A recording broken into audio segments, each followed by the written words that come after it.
Okay, good morning and welcome to NCCAT Single Particle Short Course. Today we are extending our lecture series into something that is quite topical.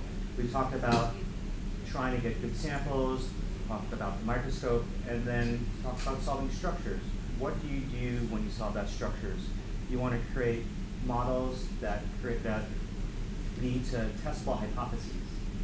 And you just don't want to create a model. You may actually have enough information you want to create an atomic model. Then comes the situation that, are we very good at that? In the EM field, not too up to a few years ago, did we start doing that, and we didn't have all the tools necessary to do that in a straightforward manner. And something that Kathy mentioned about depositing maps and models, what happens if your scaling is a little bit off? And these are problems that we're encountering. And so our lecturer today is Oli Clarke. He is from the Anesthesiology and Physiology Department at Columbia University. And he's been making use of EM to great effect. He's used many different modalities of structural biology from X-ray and EM. And he is really at the forefront of making use of new algorithms and new processing techniques to really gain additional insights into the cryo-EM data and how do you create really testable models, as well as creating tools for the community to better parse atomic models and how to use that to make more biomedical research move forward. Oli Clarke. All right, thanks very much, Ed, and it's great to be back here again. So today I just want to cover, so this morning in the lecture, I want to cover basically some principles of why and how we build atomic models into sort of medium to low resolution cryo-EM maps. Most of this stuff also applies to X-ray, but I'm focused here on EM.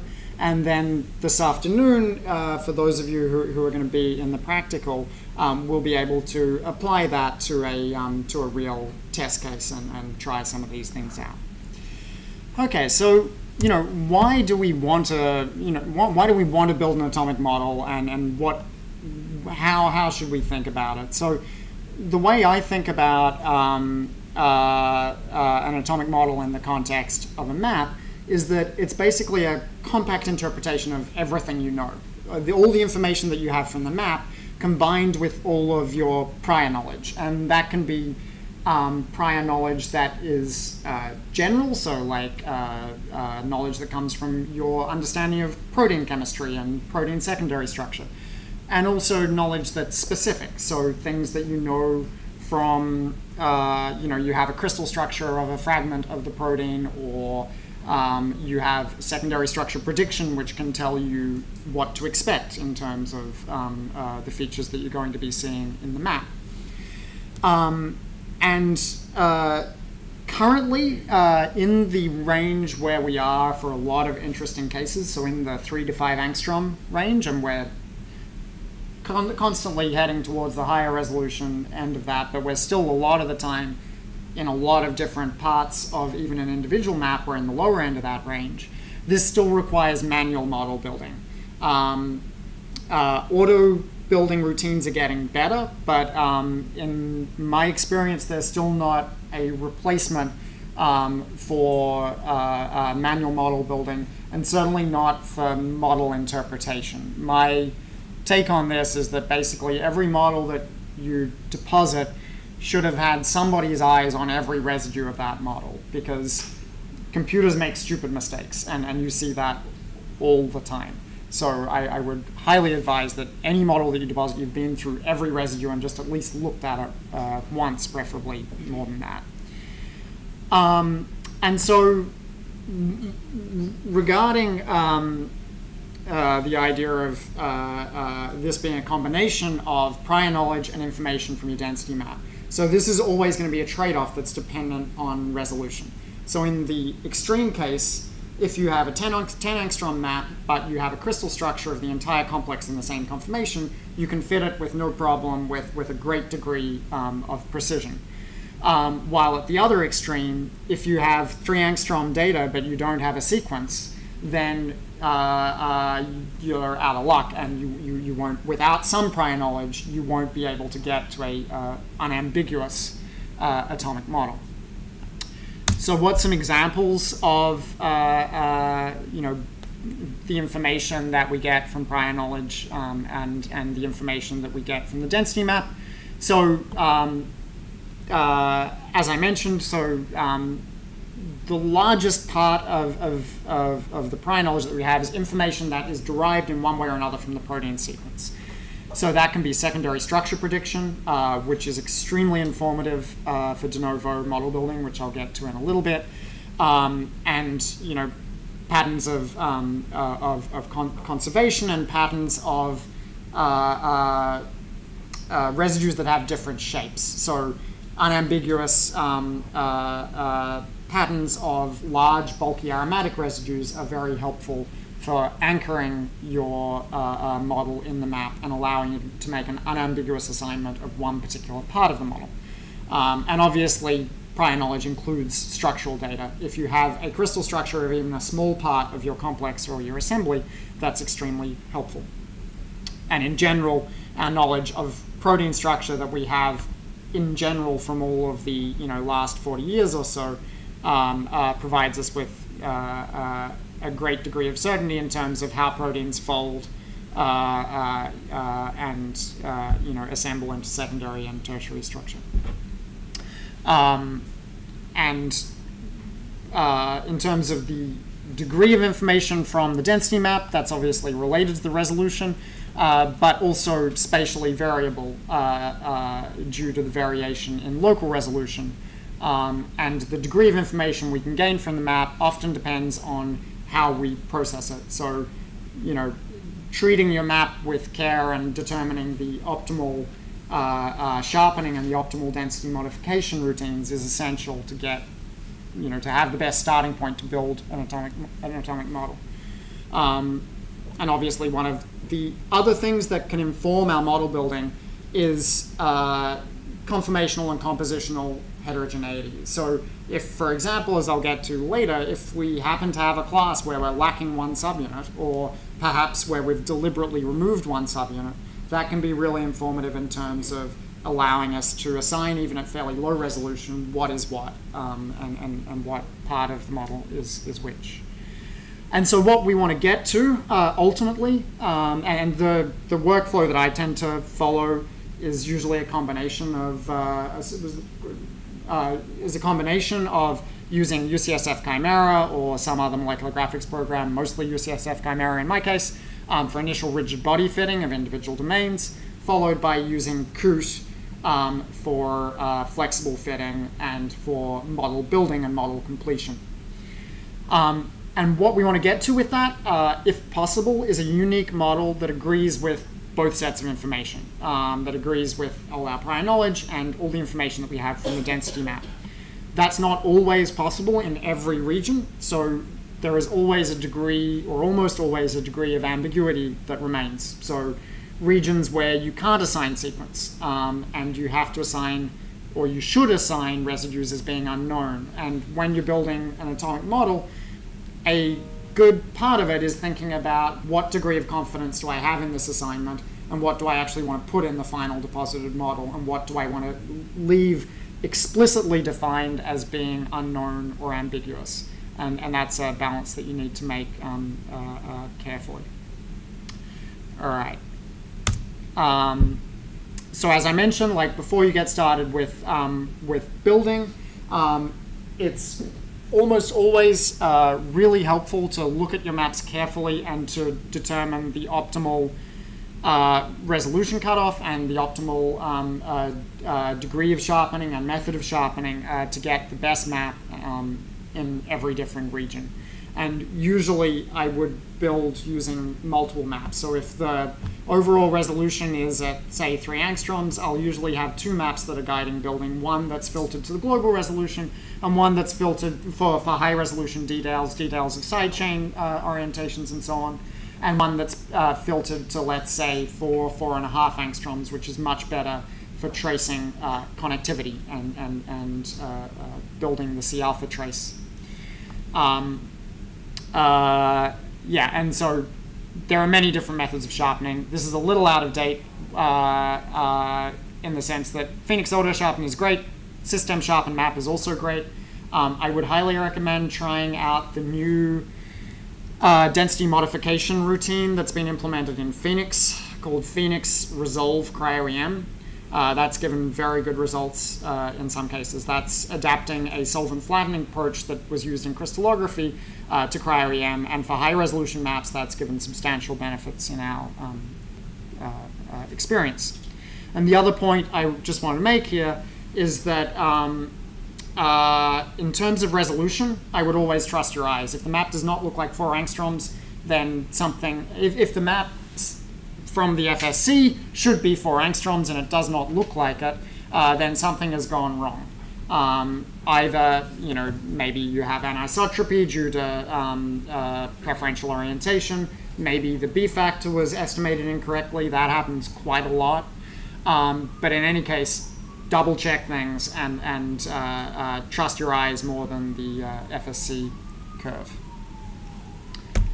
Okay, so what can we learn from the protein sequence? So your sequence contains a lot of useful information.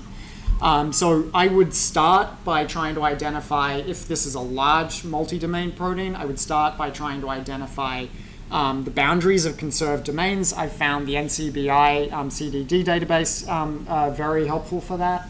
And that's also extremely useful for identifying suitable templates which you can use to get you started in model building. So suitable structural templates that you can use as a starting point.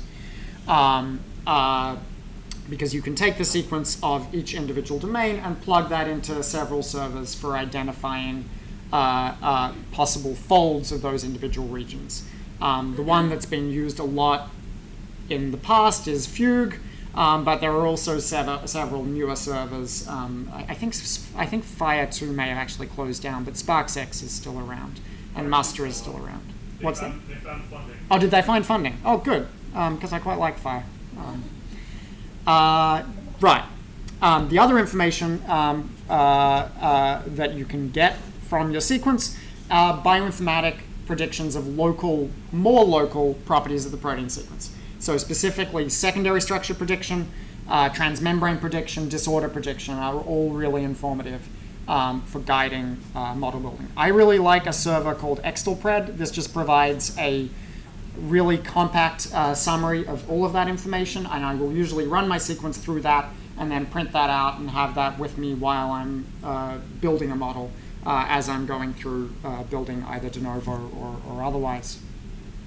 Also, more recently, we've started to incorporate information from evolutionary couplings, so that is from correlated changes in different positions in the protein sequence. The idea being that if there is some correlation in substitution in 2 regions that are far apart in a protein sequence, that could indicate that they are close together in 3D space and they're changing in compensatory ways.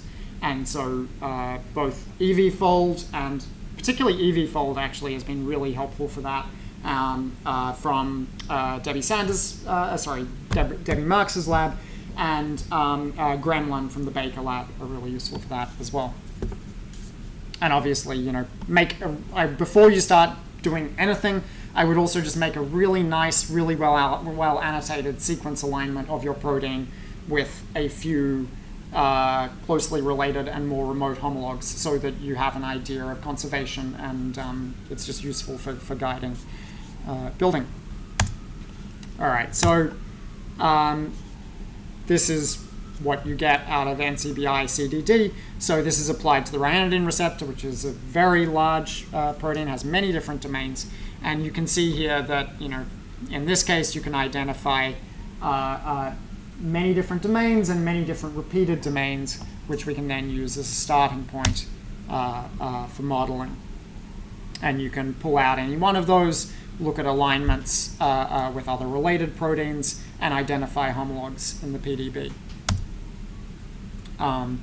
And then plug that into DALI or PDB fold. All right. So I mentioned I really like Extelpred, so this is what that looks like. So this is again on the ryanodine receptor, and what you can see here is the protein sequence with annotations of secondary structure. So in red, you have strongly predicted alpha helices. In blue, you have strongly predicted beta structure. And underlined, you have predicted disordered regions. There's also coiled coils and transmembrane annotated here as well. The reason why I want to emphasize the use of secondary structure prediction is because of all the bioinformatic tools we have available, it's probably the one that has the highest fidelity. Like on a position by position basis, it's about 80% accurate, which means that if you have, I think that's for JPRED 3 or for one of the latest groups of algorithms. So that means that if you find that you're building, into a region that's predicted to be alpha helical and it looks like it's beta sheet, then you might want to check your sequence registration and double check it, because although there may be some differences on the edges, it's extremely unusual to have something that is strongly predicted to be one thing by a secondary structure prediction and turns out to be another from structure determination. There are exceptions to every rule. Yep. So you can see here, but also other programs which determine secondary structures, they do this, that you see, for example, it's predicting the alpha helix in some cases, but also disordered at the same time. Yeah. What does that mean? Yeah. It's not totally clear what that means. My interpretation of that is, well, for one thing, those are two different algorithms. They're not talking to one another. So it may be that the disorder prediction is wrong, or the other thing is that it may be just an alpha helix which is very dynamic, but that I wouldn't be too concerned with. The disorder prediction is useful for determining boundaries of determining boundaries of like missing regions in your protein when you're building. So you would trust the secondary structure more than the... Yes.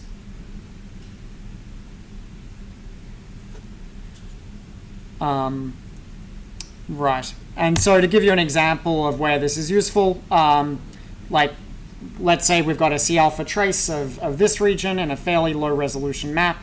You can clearly see that it's 2 beta strands and 2 alpha helices. Where could it be on the sequence? Well, if you look at the secondary structure prediction, in this is a bit of an extreme example, but in this particular case, there is one particular place where you have 2 predicted beta strands and basically nowhere else. So it really narrows down where you can start building depending on the secondary structure composition that you see in your map and that you have predicted. And in this case, that indeed turns out to be the case. And once you place it, everything all checks out pretty well.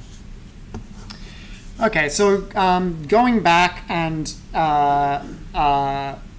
having another look at what we can learn just from the map. So if we have a section of map, if this is going to work, what can we learn just from the map? So like we've got a tubular density, obviously an alpha helix, or obviously a helix, not necessarily obviously an alpha helix. There are other helices, which I'll get to in a minute. But we can see from this, we have some bulky residues, we have some smaller residues, we have a really bulky residue up here, which is probably an aromatic residue. One thing I would say is that,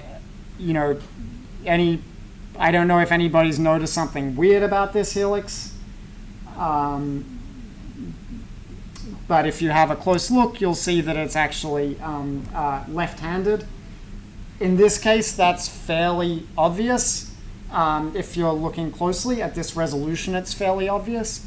It can be less obvious when you're in the sort of gray range, like sort of 4.5, it can be less obvious. But it's something to always remember that if you're starting your reconstruction from an ab initio model, you have an equal probability of converging on the inverted or the correct hand. And so that can cause you some confusion if you're trying to fit in a crystal structure or something and it's just not fitting. Always try just flipping the hand of the map and double checking whether you got that right or not. All right, so what can we learn from it now that we've flipped it around so it's right-handed? Well, one of the things that we can learn is what direction it points. And so if you look at any alpha helix, it should look in a good map like a Christmas tree. And what I mean by that is you have a cylinder with branches that are pointing down, and the branches are the side chains, and the side chains should point down towards the N-terminus. The N-terminus is at the base of the Christmas tree. And so if you look at this then, hopefully you might be able to have a guess at which way the helix is pointing. Does anybody have a guess at which way it's going, on the left or the right? So, yeah. Because you can see, particularly from the, like this guy up here and this guy up here, we can see the direction that the side chains are pointing in. The next step is, after that is, can we identify any probable side chains from the density?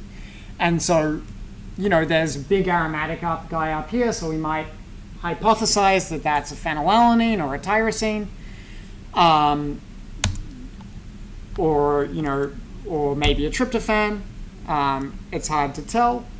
And then what you'll want to do is, usually you won't just have one of those guys. You'll want to say, okay, I've got 2 or 3 that are at a certain spacing, and I'm going to see where what possible locations that could match to in the sequence, and that becomes your first hypothesis. And you do that throughout many regions of the map. And then what you will do is test that hypothesis by extending your sequence assignment and see whether it checks out or not, basically.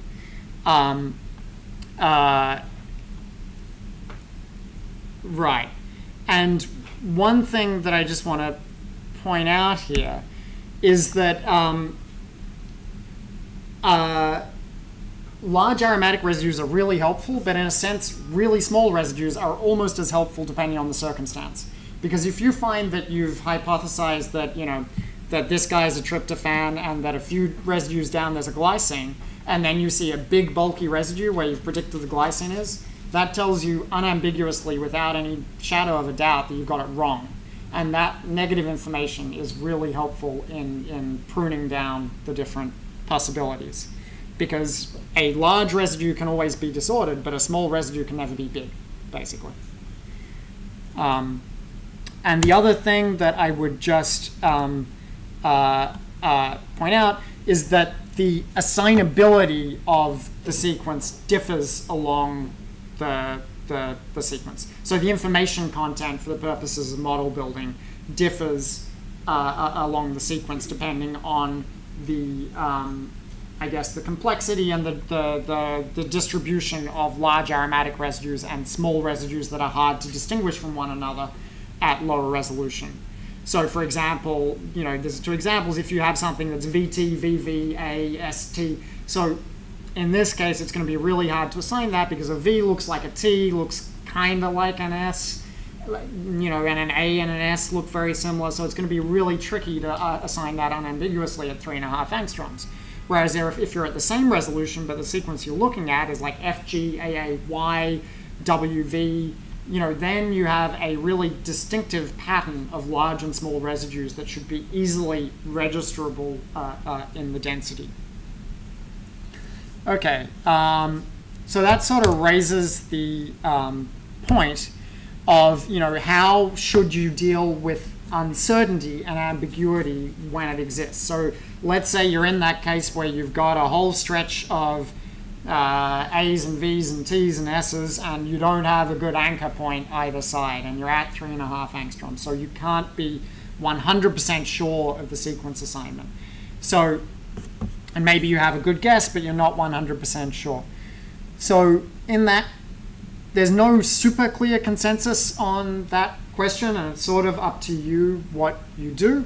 I tend to favor, if there is any doubt, assigning the residue code as UNK. So UNK is functionally an alanine, geometrically an alanine, but the advantage of assigning it as UNK is that explicitly delineates the fact that you don't know what that residue is. and I would assign the numbering of the residue to your best guess. So that way you provide the information about what you think it is, but you don't try to tell people it's definitely this. And the reason why that's important is that most people will only ever download your model if they do that. The number of people who are actually going to look at your model in the context of the map, which is what you really should do as a structural biologist, is very, very small to negligible. So you want to make sure that the model alone contains as much information as you can put in there regarding your certainty or otherwise about assignment. That's my opinion on it anyway. The other sort of ambiguity that we face in model building is what to do with side chains.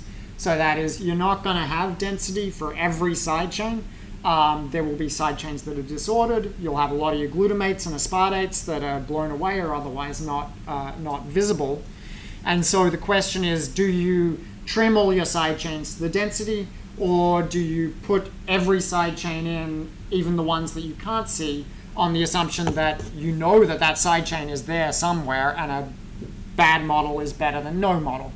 And that's one where it's a much more even situation. There's really no consensus on that. I would just say be consistent and state your policy in the methods so that people know, in the methods of your paper, so that people know what you're doing in terms of model building, because everybody does something different there. There are arguments for both. I mean, there are good arguments for putting all the side chains in the sense that if you're building a protein and you don't put in side chains which are pointing into the hydrophobic core, you're essentially you're making clashes go away. There are clashes, the geometric problems that would be there, that are definitely there, that you're just not seeing because you're not considering the side chains.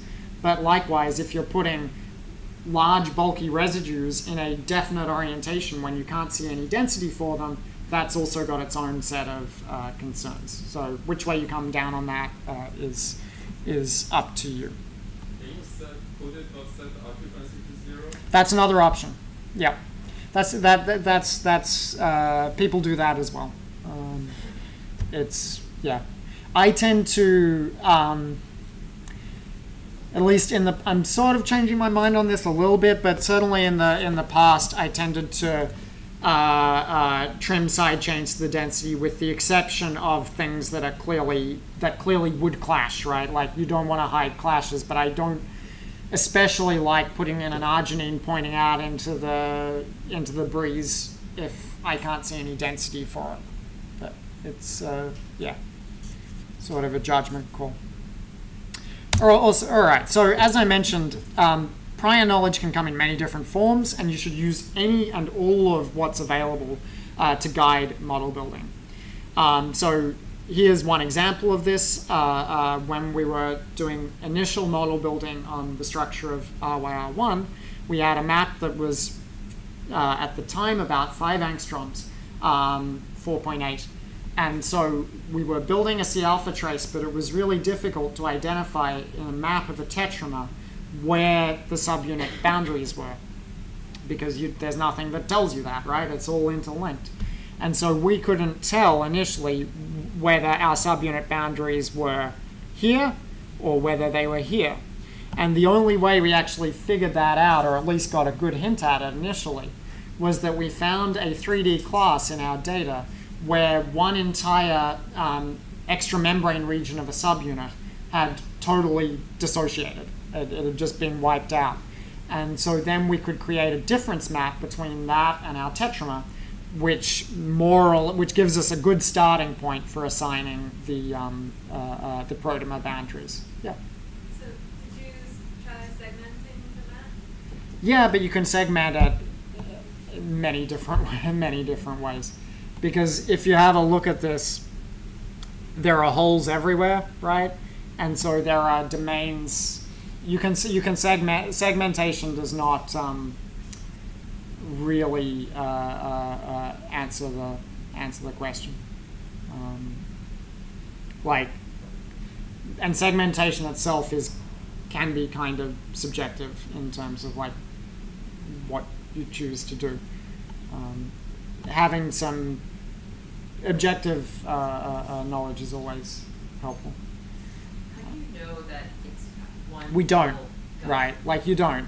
But it's just the hypothesis is that the most likely scenario is one whole subunit is coming off rather than half of one and half of another. It could have been wrong. It turned out to be right.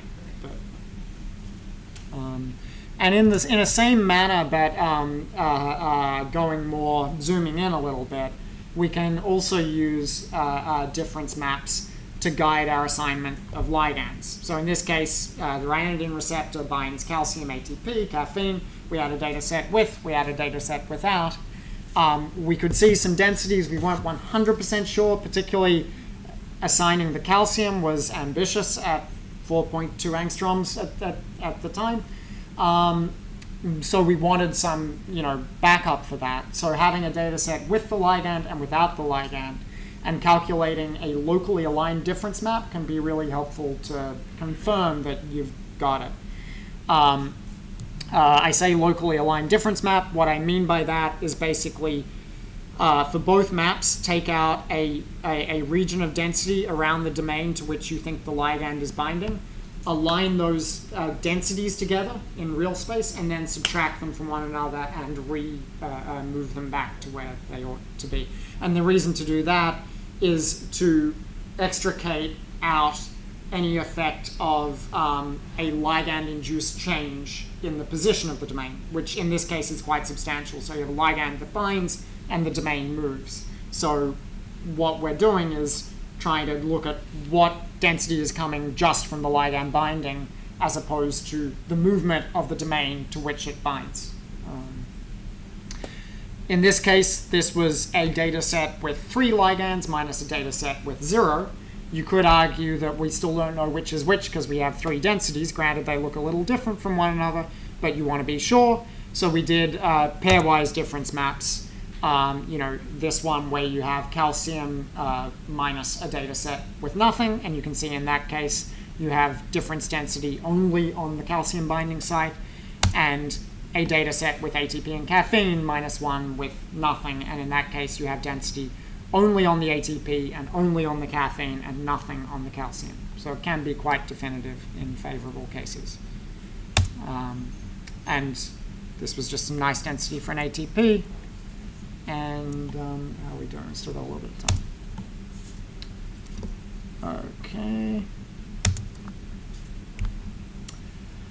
All right, so I presume you're all more or less familiar with the Ramachandran plot, so I won't get into it in great deal of detail, but basically it describes the allowable torsions based on the backbone conformation of your protein. And so when you're building an atomic model, the main thing to remember is that unless you're at very high resolution, it's very difficult to justify outliers in the Ramachandran plot. At very high resolution, you could justify a strained conformation that is unlikely. At low resolution, you usually don't have the data to show that, particularly because below about 2.8 angstroms, you can't see your carbonyls, right? And so you're doing almost all of it based on prior knowledge, based on what you know a protein should look like, and based on what the C alpha trace looks like. Just getting into a little, so just back to what I was saying before, we always talk about alpha helices. So this is your most classical form of helix in a protein structure. I'm sure you're all aware of that. That covers about 90% of the helices you'll encounter, but it's good to be aware that there are edge cases as well. So the one that you might come across moderately frequently is a 310 helix, which is common in specific membrane proteins and in other certain circumstances. So for example, almost every voltage-gated potassium or sodium channel will have one transmembrane helix, the voltage sensor, which adopts a 310 conformation. And it's not so uncommon in other membrane proteins either. So this is something to be aware of when you're building, because it can, at low resolution, it's very easy for that to lead to register errors. If you put in an alpha helix in something that's actually a 310, you're going to be out straight away in terms of sequence. And also, most of the building programs you'll use, such as COOT, they have secondary structure restraints that are only for alpha or beta. So if you try refining a 310 helix, it'll force it into an alpha conformation no matter what it is. So it's something you need to be careful with. In terms of like recognizing these, basically the easiest thing is to look in cross section. So whereas an alpha helix is distinctly circular and sort of square if you look at it in a funny way, if you look at it in a very thin slab, 310 helices are distinctly triangular in cross section and considerably skinnier and slimmer than a regular alpha helix. All right. Beta sheets, not much to say about these. They're harder to build than alpha helices because there's a lot more diversity in their conformations, because beta sheets have a twist to them, and that twist is not necessarily predictable. It varies quite a lot. They can be parallel or anti-parallel, and they're really tricky to build at low resolution. Whereas alpha helices, you can confidently place an alpha helix into a sausage of density at 9 angstrom, 7 angstrom, something in that range. You usually can't see good separation of your beta strands until about 4 angstroms, or 4.2, something like that. All right. Just some brief notes on what what is different about EM if you're coming from a crystallographic background. So there are some pluses and there are some minuses. One of the real minuses for building at low resolution is we don't have any unambiguous sequence markers at low resolution. So in crystallography, one would build with selenomethionine or some other anomalous signal that can tell you at 4 angstroms or lower, this is where our methionines are, and you know that, and that can anchor you. We don't have that in EM. Having said that, we also don't have the issue of, model bias, right? At least not yet. So the map that we get is the map that we get is the map that we get. There is no iterative improvement of the map. The other major consideration for EM is that we have a really substantial variation in local resolution, which is not something one really encounters in crystallography. And that's what leads to the considerations of ambiguity that I was describing becoming much more important for cryo-EM. Because whereas in crystallography, it's rare that you would be able to solve a structure to 5 angstroms because it's hard to get phases at that resolution, and it's hard to build a model that's good enough to improve your phases to bootstrap your way to the finish line. In cryo-EM, you can get a reconstruction at whatever resolution. Then your question is, can I actually build a model, and what degree of detail can I actually put in there?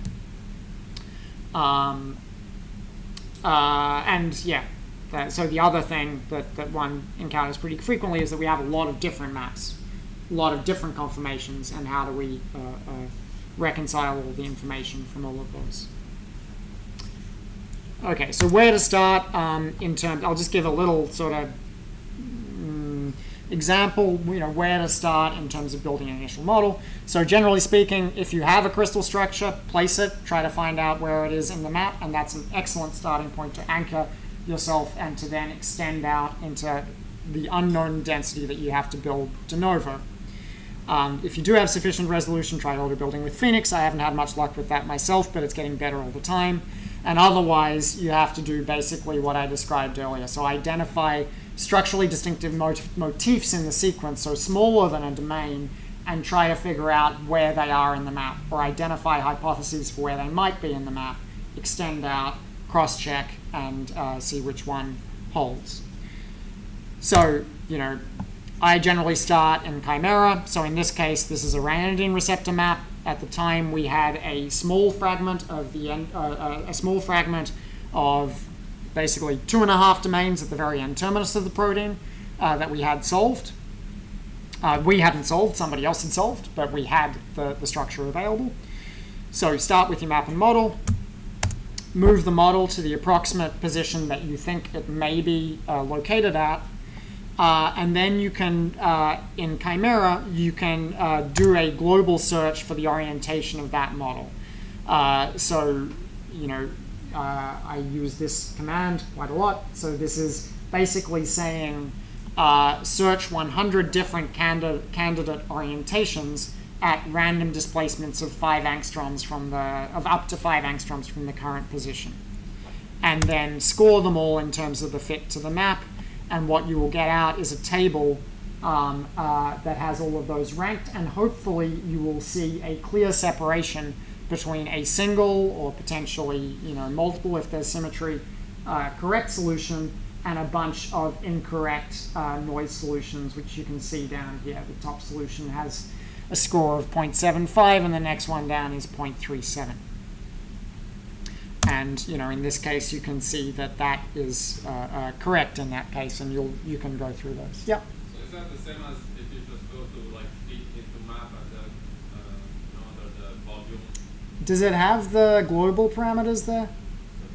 I don't think so. Just you have to place it more or less correct, and then Yeah, no, that's the difference. Yeah, so that's, you can totally do that, but that's, you manually fit it the way you want it. This is more like a real space molecular replacement kind of approach, where it tries 100 different orientations, different displacements, and finds the orientation. But it's the same, I mean, it's the same code. This is just a subset of that code that's not exposed in the GUI. Okay. I think I'll probably finish early. All right, so the other thing which Ed mentioned in the intro is that it's really important for EM maps to make sure that your magnification is correct, your pixel size is correctly calibrated. Unless you know, the pixel size has been calibrated with a crystal structure, with a EM map and a corresponding crystal structure, then you do not know your pixel size, and it will be wrong to some degree. Often by like 1%, 2%, you know, maybe 3%, which are all none of that will matter when you're fitting your single model, right? You can fit it, it'll fit fine, you can build it, it's no problem. Where it becomes a problem is later for the field, when people want to compare multiple structures that are, you know, potentially different conformations of the same protein, potentially similar conformations of the same protein. Having a 2 or 3% difference can be the difference between this looks like the same conformation, or this looks, I think I'm seeing an actual legitimate conformational difference. And you can see an example of this with a ryanodine receptor map here, where, you know, if these are the same map, it's just one has been correct, one, the pixel size is what it was assigned nominally, and the other one is the corrected pixel size. And you can see that if naively, you know, if these were deposited as 2 different maps, you could easily be confused for these are 2 different conformations, right? And so that's something to think about. You can fairly easily calibrate for that in Chimera. So what I will generally do is, you know, you can load up your map, load up a crystal structure of a subpart of your map, and then calculate, you know, fit that crystal structure to the map at different nominal pixel sizes, and calculate the local correlation, and then map that versus the nominal pixel size. And so this is an example here where we've done that, and you can see this is the original pixel size, and this is the optimal pixel size, and generally speaking, you will get a pretty clear curve for that with a distinct optimum. Why don't you get a correlation of 1? Because it's not, I mean, the PDB and the map are not the same thing. Like you're calculating a map from the model, but that map has not handled, for example, B factors very well. It doesn't handle all of the things that you see represented in your map especially well. So like the code in Chimera, as far as I'm aware, for calculating a map, does not take account of B factors. I could be wrong about that.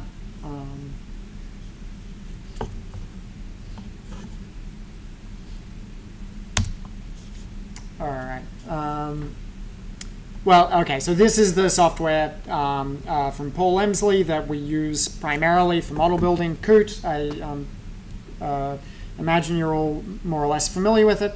It's very simple once you get up and running. I think quite intuitive interface for building models into density maps, and it's extremely light on computation. You can run it on your MacBook. It's very easy on the computing power. And the thing that I really like about it is it has a very extensive API. So that is to say there's extensive scripting capabilities. So you can easily write your own modifications in Python by basically taking one of hundreds of different functions and plugging them into a very simple script to make it do what you want it to do in an automated fashion. I would strongly suggest getting COOT 0.9, which is now available as part of CCP-EM. This has a number of features which are advantageous for Cryo-EM, and we're going to be exploring that a little later in the tutorial. So I mentioned it's easy to script. I've written a whole bunch of scripts that are available as a package on GitHub. The package is called COOT Trimmings, so you can download that and install that, and that will provide some conveniences, I think, for model building. A lot of different keyboard shortcuts, different functions for renumbering and for placing structure. And it's very easy to install. You just copy it to a hidden directory in your home directory, and then you should be up and running when you restart COOT. To give an example of, even if you don't have much coding experience, it's very easy to write your own, little scripts. So this is an example of one part of that script that I was describing. So in this case, what we're trying to do is we want to mutate. We just want a fast little bit of code that will allow us to quickly mutate a residue from whatever it was to whatever we want it to be. So I want to bring up a dialog, type in M, and have it mutated to a methionine and hit enter to avoid a lot of clicking around in the user interface. And you can do that very, very easily. This might look complicated, but what I would say is that all of these functions that are highlighted in red here are all just directly taken from COOT. There's a whole list of them. You can just plug them in, and they're all documented on the in the scripting manual. So those prepackaged functions are very easy to just plug and play and to allow you to write your own automated little bits of code that can do what you want. And you can also, like there's my script, there's a bunch of other scripts. You can just copy and paste and stitch things together to make them do what you would like them to do. All right, so we're nearly out of time, so I'll skip through some of this stuff. So this is sort of what that looks like. I don't really need that. You can apply different sharpening factors on the fly and also resample your map on the fly. If you've got a high-resolution map, by the way, like a quite high-resolution map, I would strongly advise you to resample it to a finer sampling than you're doing. Like, let's say you're at 2.5 angstroms and you have a pixel size of 1 angstrom. I would sample that, 1.5-fold more than just the sampling from your map, and you will find that your carbonyls look a lot better defined and your waters look a lot better defined. So just a tip. So basically sample to like between 3 and 5 times Nyquist is usually good. All right, so let's skip through that. This is just an example of de novo model building, which I will skip through, I think. But basically, you can easily place helices de novo, extend them, refine them, assign side chains, assign identities, and so on. And because we're short on time, I will skip through, I think, all of this.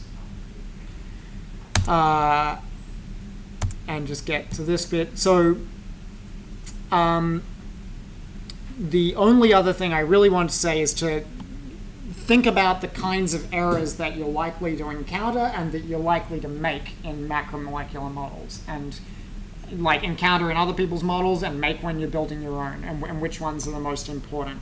So at the most extreme end, you can have errors of identity, so you've put the wrong domain in one place, or you've exchanged two domains.